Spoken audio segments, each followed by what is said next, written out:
ಸುದೀಪ್ ಹಚ್ಚಿದ್ದಿದ್ರೆ next day ಹತ್ತಬೇಕಿತ್ತು. Next day silent ಆಗಿತ್ತು. ಒಂದು ರಿಯಾಕ್ಷನಿಂದ ಬರ್ತಾ ಇರೋದು ನನ್ನಿಂದ. ಒಪ್ತೀರಾ ಈ ಮಾತು? ಒಪ್ತೀರಾ ಈ ಮಾತು? ಹುಬ್ಬಳ್ಳಿಯಲ್ಲಿ ಮಾತಾಡಿದ್ದಕ್ಕೆ ನೆಕ್ಸ್ಟ್ ಡೇ ಬಂದು ಕ್ಯಾಮ್ರಾಗಳೆಲ್ಲ ಇಟ್ಕೊಂಡು ಏನೋ ಹೇಳಿದ್ರು. ನೀವು ಕಾದ್ರಿ. ಯಾರಿಗೆ ಹೇಳಿದ್ದು, ಏನಾಯಿತು, ಏನು ನಡೀತು, ಯಾಕೆ ಸುದೀಪ್ ಅವ್ರು ಯಾವತ್ತೂ ಮಾತಾಡಲ್ಲ, ಈಗ ಮಾತಾಡಿದ್ರು ಅಂತ.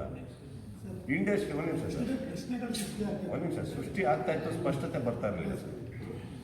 ಅಲ್ಲಿಗೆ ಬರ್ತಾ ಇತ್ತು ಸರ್. ನೀನೇ ಮಾತಾಡಿ. 3 ಪ್ರಶ್ನೆಗಳು. 45 ತಂಡ ಕೇಳಿದ್ರ, ದರ್ಶನ್ ಅವರ ಅಭಿಮಾನಿ ಹೇಳಿದ್ರ, ಮತ್ತೆ ಪೈರಸಿ ಹೇಳಿದ್ರ. 3 ಪ್ರಶ್ನೆಗಳು.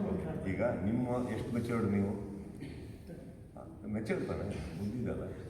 ಪ್ರತಿ ಕಡೆ ಕೂತ್ಕೊಂಡು 45 ಹೊಗಳ್ತೀವಿ, ತಮ್ಮ ಅಂತೀನಿ.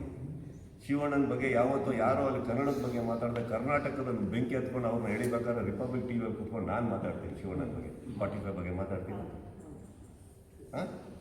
ಅರ್ಜುನ್ ಬಗ್ಗೆ ಮಾತಾಡ್ತೀನಿ. ದಯವಿಟ್ಟು ಶಿವನ್ಗೆ ಅವ್ರು ಕೇಳಿ, ಸುದೀಪ್ ಅವ್ರು ನಿಮ್ಗೆ ಆಡಿದಂತ ಅವ್ರು ನಕ್ಬಿಡ್ತಾರೆ. ಓಕೆ, ಇನ್ನೊಬ್ಬರ ವಿಚಾರಕ್ಕೆ ಬರ್ತೀನಿ. ಹೆಸರು ತಗೊಂಡ ಓಕೆ, ಚಿತ್ರರಂಗದಲ್ಲಿ ಬೇರೆ ಕಲಾವಿದರೇ ಇಲ್ಲ, ಅವ್ರು ಯಾರು ಯಾಕೆ ಅನ್ನಿಲ್ಲ, ಅವ್ರಿಗೆ ಹೇಳಿದ್ರು ಅಂತ.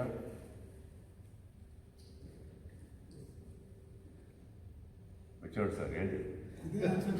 ಚಿತ್ರರಂಗದಲ್ಲಿ ಉಪೇಂದ್ರ ಸರ್ ಇದ್ದಾರೆ, ಶಿವಣ್ಣ ಇದ್ದಾರೆ, ದುನಿಯಾ ವಿಜಯ್ ಇದ್ದಾರೆ, ಗೋಲ್ಡನ್ ಸ್ಟಾರ್ ಇದ್ದಾರೆ, ರಿಷಬ್ ಶೆಟ್ಟಿ ಇದ್ದಾರೆ, ರಕ್ಷಿತ್ ಶೆಟ್ಟಿ ಇದ್ದಾರೆ, ಧ್ರುವ ಸರ್ಜಾ ಅವರಿದ್ದಾರೆ, ಯಶ್ ಇದ್ದಾರೆ.